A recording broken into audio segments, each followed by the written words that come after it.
بسم اللہ الرحمن الرحیم۔ علی وائس چینل کے تمام دیکھنے اور سننے والے ناظرین کو علی وائس کا پیار بھرا السلام علیکم ورحمۃ اللہ وبرکاتہ۔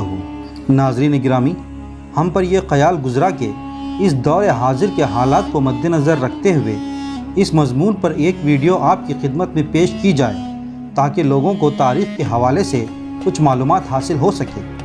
تو آئیے ویڈیو کا آغاز کرتے ہیں۔ آپ کا اسم گرامی اورنگزیب عالمگیر تھا۔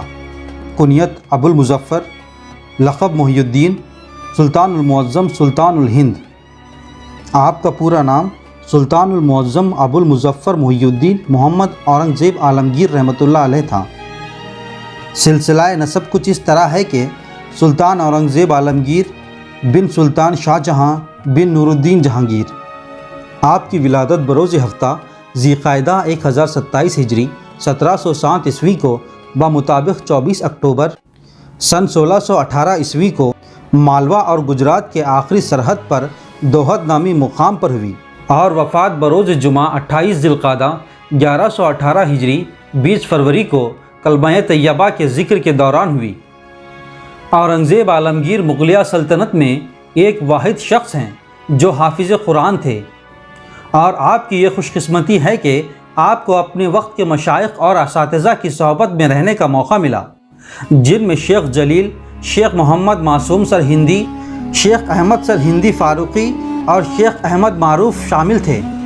اورنگزیب عالمگیر رحمۃ اللہ علیہ 3 ذی الحج 1045 ہجری کو 18 سال 10 دن کی عمر میں تمام علم جیسے عربی، فارسی، ترکی اور ہندی زبانوں میں مکمل مہارت حاصل کر لی۔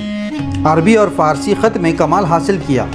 آپ نے علوم دینیہ، تفسیر، حدیث، فقہ حنفیہ، کتب طریقت مثلاً احیاء العلوم، کیمیا، کشف المحجوب اور کثیر کتب کا مطالعہ بچپن میں ہی کر لیا۔ اس کے ساتھ تاریخ جہاں بانی، دستور فرما روائی کا بہترین سلیقہ اس کم عمری میں ہی مکمل کر لیا تھا۔ یہی وجہ ہے کہ اورنگزیب کے زمانے میں درس و تدریس کو جو ترقی ملی ہے ایسا کسی عہد میں نہیں ہوا۔ حفظ قرآن مجید کی سعادت 43 سال کی عمر میں ہوئی۔ آپ کی بیعت و خلافت شیخ سیف الدین نبیرہ، حضرت مجدد الفسانی اور خواجہ محمد سعید نے روحانی تربیت فرمائی، اور حضرت خواجہ محمد معصوم سر ہندی بن مجدد الفسانی کے ذریعے تکمیل ہوئی۔ حضرت خواجہ محمد معصوم سر ہندی نے اورنگزیب کے حوالے سے فرمایا کہ میں نے بادشاہ عالمگیر کے معاملات پر نظر کی ہے، ان کا ظاہر تو امور سلطنت میں مصروف ہے مگر ان کا باطن اللہ کے ذکر میں مصروف ہے۔ اورنگزیب عالمگیر کو ان کی دین پروری، دینداری، علم و فضل، عدل و مساوات اور عظیم کارناموں کی وجہ سے 12ویں صدی کا مجدد کہا جاتا ہے۔ اتنے بڑے سلطنت کے سلطان ہونے کے باوجود بھی آپ نے عبادت و ریاضت میں کبھی کوئی کمی نہیں کی۔ آپ ہر وقت باوضو رہتے، با جماعت نماز ادا کیا کرتے تھے اور سال کے اکثر حصے میں روزے سے رہا کرتے تھے۔ ڈاکٹر برنیز نے اورنگزیب رحمۃ اللہ علیہ کو 1665 میں دیکھا تھا، اور وہ لکھتا ہے کہ ان کی زندگی بالکل سادی اور زاہدانہ تھی۔ اورنگزیب عالمگیر رحمۃ اللہ علیہ جمعے کی نماز عام لوگوں کے ساتھ بنا کسی شاہی پروٹوکول کے ادا کرتے اور اہل اللہ کی صحبت میں رہنا پسند کیا کرتے تھے۔ اورنگزیب رحمۃ اللہ علیہ نے سلطنت سنبھالتے ہی ہندوؤں اور مسلمانوں کی فضول رسمیں ختم کر ڈالی اور خوبصورت مقبروں کی تعمیر و آرائش ممنوع قرار دی۔ قوال، نجومی، شاعر موقوف کر دیے گئے، شراب، افیم اور بھانگ جیسی چیزیں بند کر دی، اور دربار میں بادشاہ کو سلام کرنے کا طریقہ رائج کر دیا۔ بادشاہ کو سجدہ کرنا اور ہاتھ اٹھانا موقوف ہوا۔ کھانے کی جنسوں پر ہر قسم کے محصول یعنی ٹیکس ہٹا دیے۔ آپ کے دور حکومت میں حکمرانوں اور عمالوں کی نگہبانی کا بہترین نظام تھا۔ اورنگزیب نے قومی خزانے سے ذاتی خرچ کے لیے ایک پائی بھی نہ لی۔ قرآن مجید لکھ کر اور ٹوپیاں سل کر گزارا کیا کرتے تھے۔ سلطنت کا نظام چلانے کے لیے ایک مجموعہ فتاوی تصنیف کیا گیا جسے فتاوی عالمگیری کہا جاتا ہے۔ آپ کے زمانے میں علم بیچا نہیں جاتا تھا، تعلیم جیسے مقدس شعبے کی تجارت نہیں ہوتی تھی، بلکہ ہر شہر، ہر قصبے، ہر گاؤں میں تعلیم مفت دی جاتی تھی۔ اورنگزیب عالمگیر کی اخلاقی خوبیوں پر تمام مورخین یہاں تک کہ ان کے مخالفین بھی متفق ہیں کہ یہ تخت شاہی پر بیٹھنے والے ایک درویش تھے جو قرآن لکھ کر اور ٹوپیاں سل کر اپنی ضروریات پوری کرتے تھے۔ اورنگزیب عالمگیر اپنی موت کے وقت وصیت کی تھی کہ ان کی اسی آمدنی سے تجہیز و تکفین کی جائے۔ ایسے زاہد درویش اور عیش و عشرت سے دور بادشاہ کی نہ صرف ہندوستان بلکہ تاریخ عالم میں کم مثالیں مل پائیں گی۔ ناظرین گرامی، یہ تو تھیں ان کی ذاتی زندگی کے اوصاف۔ اس کے علاوہ اورنگزیب رحمۃ اللہ علیہ نے اپنے عہد میں غیر معمولی اصلاحات بھی کیے اور سرکاری خزانوں کو عوام پر خرچ کرنے کی تدبیریں کی۔ اس سلسلے میں چند نکات کا ذکر مناسب معلوم ہوتا ہے۔ اب تک عوام پر بہت سارے ٹیکس لگائے جاتے تھے، اور یہ صرف مغلوں کا طریقہ ہی نہیں بلکہ جو راجے رجواڑے اور ان کی چھوٹی چھوٹی حکومتیں تھیں وہ بھی اسی طرح کے ٹیکس لیا کرتے تھے۔ شیواجی تو اپنے علاقے میں پیداوار کا چوتھا حصہ وصول کیا کرتا تھا۔ اورنگزیب نے مال گزاری کے علاوہ جو ٹیکس لیے جاتے تھے، جن کی تعداد 80 ذکر کی گئی ہے، ان سب کو کسان مخالف قرار دیتے ہوئے ختم کر دیا۔ حالانکہ اس کی آمدنی کروڑوں ہوا کرتی تھی۔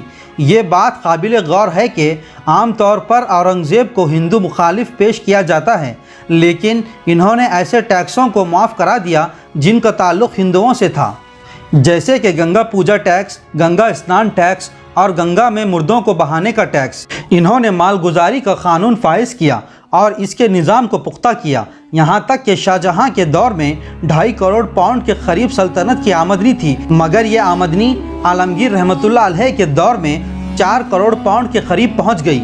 حکومتوں میں یہ رواج تھا کہ جب کسی عہدیدار کا انتقال ہوتا تو اس کی ساری جائیداد ضبط کر لی جاتی اور حکومت کے خزانے میں داخل کی جاتی، مگر اورنگزیب رحمۃ اللہ علیہ نے اس رواج کو ختم کر دیا تاکہ عہدیدار کے وارثوں کے ساتھ ناانصافی نہ ہو۔ اورنگزیب نے اس بات کی کوشش کی کہ مظلوموں کے ساتھ انصاف کا حاصل ہونا آسان ہو جائے۔ وہ روزانہ 2 یا 3 بار دربار عام کرتے تھے۔ یہاں حاضری میں کسی کے لیے کوئی رکاوٹ نہیں تھی، مسلم ہو یا غیر مسلم، امیر ہو یا غریب، بے تکلف اپنی فریاد پیش کرتا تھا اور بنا کسی دیری کے اس کو انصاف ملا کرتا تھا۔ عالمگیر رحمۃ اللہ علیہ کا ایک بڑا کارنامہ یہ تھا کہ حکومت کی باخبری کے لیے واقعہ نگاری اور پرچہ نویسی کا نظام تھا، جس کے ذریعے سے ملک بھر سے بادشاہ کے پاس خبریں آتی تھیں اور حکومت تمام حالات سے باخبر ہو کر مناسب قدم اٹھاتی تھی۔ عام طور پر حکومت کے اعلیٰ عہدیداروں کو رشوت نذرانے کے طور پر دی جاتی تھی۔ اورنگزیب نے ہر طرح کے نذرانے پر پابندی لگا دی۔ عام طور پر حکمرانوں کی شاہ خرچی اور حکمرانوں کے چوچلے غریب عوام کی کمر توڑ دیتی ہے۔ اورنگزیب رحمۃ اللہ علیہ نے ایسے تکلفات کو ختم کرنے کی بھرپور کوشش کی، جیسے کہ شاہی نذرانوں کو بند کیا اور بادشاہ کا دل بہلانے کے لیے دربار شاہی میں گانے بجانے کا خصوصی انتظام ہوتا تھا۔ اورنگزیب رحمۃ اللہ علیہ نے اس شعبے کو بھی ختم کر دیا۔ اورنگزیب رحمۃ اللہ علیہ نے اپنے لیے نہ کوئی عظیم الشان محل تعمیر کروایا، نہ اپنی تفریح کے لیے کوئی باغ بنوایا۔ اورنگزیب رحمۃ اللہ علیہ نے زراعت پر کافی توجہ دی اور اپنے عہدیداروں کو ہدایت کی کہ کسانوں پر اتنا ہی ٹیکس لیا جائے جتنا وہ بآسانی اور باخوشی ادا کر سکیں۔ انہوں نے کسانوں کے لیے کنویں بھی کھدوائے تاکہ ہر طرح سے کسانوں کی مدد ہو سکے۔ انہوں نے اپنے فرمان میں لکھا ہے کہ بادشاہ کی سب سے بڑی خواہش یہ ہے کہ زراعت ترقی کرے، اس ملک کی زرعی پیداوار بڑھے، کاشتکار خوشحال ہو اور عام رعایا کو فراغت نصیب ہو، جو خدا کی طرف سے امانت کے طور پر ایک بادشاہ کو سونپی گئی ہے۔ ہندو سماج میں عرصہ دراز سے ستی کا طریقہ چلا آ رہا تھا، جس کے تحت شوہر کے مرنے کے بعد بیوی شوہر کی چتا کے ساتھ ہی نذر آتش کر دی جاتی تھی۔ ہندو سماج میں اسے مذہبی عمل سمجھا جاتا تھا۔ مغلوں نے ہمیشہ خیال رکھا کہ غیر مسلمانوں کے مذہبی معاملات میں مداخلت نہ کی جائے، اسی لیے اورنگزیب رحمۃ اللہ علیہ نے قانونی طور پر اس کو منع نہ کیا، لیکن اصلاح اور ذہن سازی کا طریقہ اختیار کرتے ہوئے عہدیداروں کو ہدایت کی کہ وہ عورتوں کو اس رسم سے باز رکھنے کی کوشش کریں۔ اس طرح ستی کا رواج عملاً ختم ہو گیا۔ اورنگزیب نے ہمیشہ اپنے حریفوں کے ساتھ، خواہ وہ مسلم ہو یا غیر مسلم، سنی ہو یا شیعہ، پٹھان ہو یا مراٹھا، زیادہ سے زیادہ صلح اور درگزر کی پالیسی اختیار کی۔ خود شیواجی کو جس طرح انہوں نے بار بار معاف کیا اور اس کے بیٹے کو گلے لگایا۔ یہ اس بات کی بہترین مثال ہے، مگر افسوس کہ انگریزوں نے ہندوستان کی دو بڑی قوموں کو ہندو اور مسلمان کے درمیان نفرت کی دیوار قائم کرنے کی منصوبہ بند کوشش کی۔ انگریزوں نے ایسی بے بنیاد باتیں لکھ دی جن کا حقیقت اور واقعے سے کوئی تعلق نہیں۔ انگریزوں نے ایسی بے بنیاد باتیں لکھ دی جن کا حقیقت اور واقعے سے کوئی تعلق نہیں۔ اورنگزیب کو ایک ہندو دشمن حکمران کی حیثیت سے پیش کیا گیا اور اس کے لیے اورنگزیب اور شیواجی کی جنگ کو بنیاد بنایا گیا، حالانکہ یہ ایک سیاسی جنگ تھی نہ کہ مذہبی۔ ناظرین گرامی، یہ تھا اورنگزیب عالمگیر رحمۃ اللہ علیہ کا تعارف۔ امید کرتے ہیں کہ آپ کو ہماری یہ ویڈیو پسند آئی ہوگی۔ اگر پسند آئی ہے تو لائک کیجئے، شیئر کیجئے اور سبسکرائب کرنا نہ بھولیے۔ اسی کے ساتھ انشاءاللہ ملتے ہیں اگلی ویڈیو میں، تب تک کے لیے اپنے میزبان علی وائس کو دیجیے اجازت۔ اللہ حافظ۔